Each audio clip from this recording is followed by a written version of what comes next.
Hi guys, this is Pestily and welcome to another Escape from Tarkov video. Today we're going to be talking about the Talking Tarkov podcast number 3. I'm going to break it down into all the categories they spoke about, all the main points that they said, as well as I'll give a little bit of feedback on my opinion if I think it's relevant. So that being said, let's crack straight into it.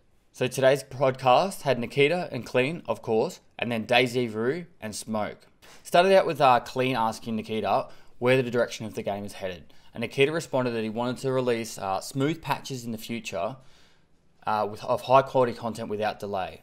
So when the next patch is coming out, the next major patch is coming out, he wants it to be 50-50 with content as well as optimization of the game, as he wants it to be a continual progression towards a better game with high quality content, but also the game mechanics, including netcoding, being as optimized as possible. So that being said, throughout the whole podcast itself, there actually was a fair few points where they were talking about an upcoming wipe. However, it wasn't exactly a wipe of you're going to lose absolutely everything. Nikita's didn't really explain it overly well, but it's almost like you're going to lose maybe some of your progression, but not everything. You might be able to keep all your gear and have access to the traders.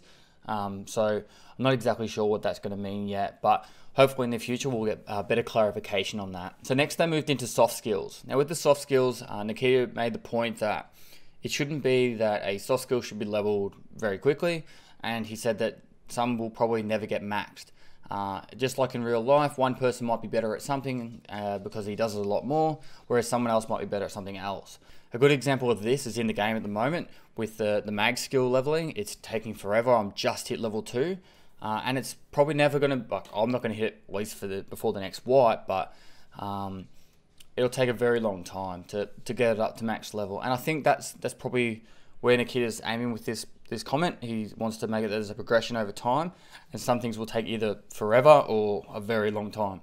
So they next moved into the karma system, and Nikita really made the point that he wanted to be implemented with PMCs first, whereas everyone else seemed to think it'd be a better idea to start it with the scavs.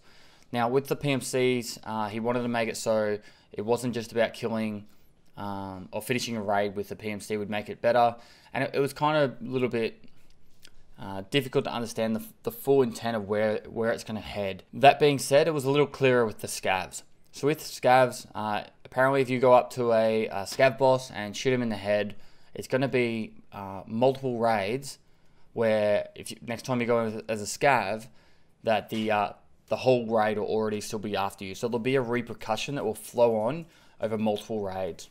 I think this is a really cool idea, and it's definitely something that should be implemented. Next, they brought up some pictures with the leaks, which I'm going to put all the pictures and leaks at the end. That way it'll all be there for you guys to see at the end. However, one of them was a Claymore, and I was talking about Claymores, booby traps, and mines. Now, there was the discussion of how Nikita wants them implemented on loot containers and bodies, as well as the Claymores aren't going to be like the ones with like little lasers coming out. It's going to be using, like we used in the army, we call them a clacker. You're going to have to manually operate them. So, and it's not going to just be instantly put it down, run away, blow it. It's going to take a little bit of time to set up. With the implementation of booby traps mines, it's going to be making the game a lot more complex, particularly around high loot areas and extractions. You probably have to take it a little bit slower if it's on a map that has a lot more of narrower path up towards the extraction, and it's going to be very interesting. I'd love to see one of these Claymores down, say, at the front of Idea as you're coming up the staircase. If you can get there fast enough, you put the Claymore down, you walk away, wait for a squad to rock up, and then blow that, and then ambush. And it effectively means you can insert ambushes into the game properly, which would be really cool to have. Next, the discussion went over to SMGs. Mostly about SMGs and pistols, really, but SMGs. How that there's got no real purpose in the game at the moment. They're not as, they're too overpriced to be useful against it instead of an AK. And Klean actually put up a straw poll, and it was overwhelming. 60% said they wanted both cheaper and less recoil, whereas 33% still wanted it cheaper. So that's 93% of all the people wanted SMGs to be cheaper. And so there's the discussion that pistols are going to become a lot cheaper in the future, and then SMGs will be probably around the pistol price where it is now, which means it'll be a really good stepping stone if you want to do a bit of a budget run. Instead of taking in just as a hatchet, you could actually just spend 10k and get like some sort of SMG. I think this is an amazing idea. It'll probably reduce the amount of hatchet people in the game, as well as I'll actually use SMGs because I find them fun, and it'll just make it so it's more of a a middle ground is like, I want to do a little bit of a budget run, but you can still take advantage of this. So that's a really good idea, and I really hope that's implemented soon. Next, I was talking about how the ammo works with the new RIP slug rounds, as well as that it went into a little bit of a discussion about the ammo chart going up. And Nikita wants the game to be a little bit of a discovery for people, so they're not just going to YouTube and getting guides, which I'm kind of guilty of this. However, I'm trying to help people in learning and understanding the game. That being said, he wants it so it's more of a dynamic game, so you can't just go, oh, I'm going to need 30 Tushonkas for a task coming up. And this put a lot of discussion throughout the 4 people involved, being about the dynamic events within the game, seasons if not, and having a purpose within the game. So with this discussion, Nikita said that they're going to look into options of making it more dynamic. So, loot options that will not be there every game, but there'll be loot containers that will just appear in certain areas of the map, which on the last raid it wasn't there, and just stuff like that will make it more interesting overall. And so it's a bit more exciting, as well as there's a lot of discussion about having just objectives within the game and how they're going to implement it, so you've always got something to do, even though you might have finished all your tasks. With these dynamic events that came up in the game, Nikita said they're going to be implementing a satellite phone, and with that you'll be able to, you're going to need certain parts to make it work, but effectively, once you have the sat phone, you can actually find items within the game, call up and insure it, and then that way you'll be insured mid-game. And I think this is going to probably head towards their open world setting, because you're not going to be spending as much time in a lobby. You're actually going to be trying to explore and go between maps instead of spending a lot of time insuring between raids. So that sounds like something that's going to be pretty cool, but I'd like to see more about it before I make too much of a comment. Something that happened during this podcast that hadn't really happened in the past is Smoke kind of stepped up and really wanted to talk about some current issues within the game. And during the last podcast, people haven't really taken advantage of this. As it's such an open forum with a large audience, he really wanted to hit the spot with some issues that are in the game. So he brought up about how when you spawn, say on customs, and within 5 to 10 seconds, you could be killed because of someone being right next to you. And I had this in my last Pews episode where I killed someone as he spawned. And I don't agree with it. I think it needs to go, and Smoke said that they need to have a better implementation of spawning, so then that way it's a more enjoyable experience, particularly for the more casual player who goes in with full gear, and that'll be like his exciting run for the day, but next he gets killed before he even does anything. And it needs to have more of a 30 seconds or a minute to actually make a decision an informed decision before he actually commits to going somewhere, instead of that madness that happens as soon as the game starts. So I definitely agree with that one. He moved on to like the pathing of the map. So, for example, in customs, you're quite committed to go through either construction and dorms and then through the outside of the map, no matter which side you spawn on. And he said, instead of making it so, for example, you just go straight up to the mark room, you'll loot the mark room, maybe one other room and you're out, make it so the mark room isn't always in the same room of the dorms. So you actually have to search the dorms and spend some time there.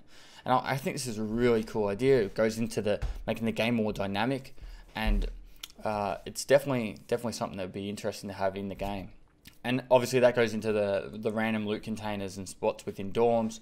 And this would help make the game more of a survival military simulator, because that way you're actually trying to scavenge through stuff to try and get those items, instead of just going, I'm going to run straight to room 318 of dorms, get the item that's in the marked circle and get out. So it also prevented a little bit of hatcheting as well. So from there, it went into question time. There was a lot of questions going down. However, they didn't answer a lot because it already hit the 2 hour mark. The first question that came up was about South American servers. Nikita said that they can't find anyone that's secure, cost efficient, and good value. So what they want is, if anyone knows of a South American server, get in contact with Klean, and then he'll put it up to Nikita. So then that way South American servers can be available for the people that want to use them. And then the next question was about the anti-cheats and what's going on with that. Nikita came back saying that there's a big issue because one of the major cheat producers is really targeting Escape from Tarkov, and it's making it hard for them to keep up with the updating cheats that are happening so quickly. So he said this patch that just happened had stuff implemented to try and slow it down. Before the next major patch, they've got a patch before it that's going to try to eradicate hackers in the future. So that's something to get excited about. I'm a little bit sick of seeing a guy shoot past me at 100 mile an hour, try and get to that Kipper key, just totally ignoring me, knowing he's a speed hacker. It's just like, oh, why do they even bother running towards the Kipper key? So that's good news, of course, that they're trying to implement an anti-cheat system. So lastly, to finish up, I'll quick go some new gear that they've put into the game, or they're putting into the game. They've got a new hatchet coming out. The Mosin is going to have 2 variants. It's going to have a bolt action like sniper rifle variant and also a carbine. More images of the 40mm grenades. So Nikita said they're going to be coming in hopefully pretty soon, but it's not going to be game breaking and it's not going to be the most easiest thing to aim. There's a new 2.5 times scope coming in. I very briefly touched on the RIP slugs. It's meant to be aimed for more of a geared player using a shotgun. I hit on the Claymore. The RPK is well on its way. Hopefully it'll be in the next major patch. This also came out with an AK 75 to 100 round drum mag. They weren't really sure what it was, 75, 80, 88 or 100. So there's going to be a new AK drum mag. And then lastly, there's the SKS mods, which I'm excited about because I love the SKS, one of my favorite guns. So guys, that's pretty much the full summary of everything that was spoken about during the podcast. I tried to keep it all to the point as much as possible. Not too much of my own opinion. Just want that information out there. It's a 2-hour podcast and I want to try and make it as short as possible for you guys to just get the main points. So lastly, if you like this video, give it a thumbs up, subscribe for future content, and I'll see you next time.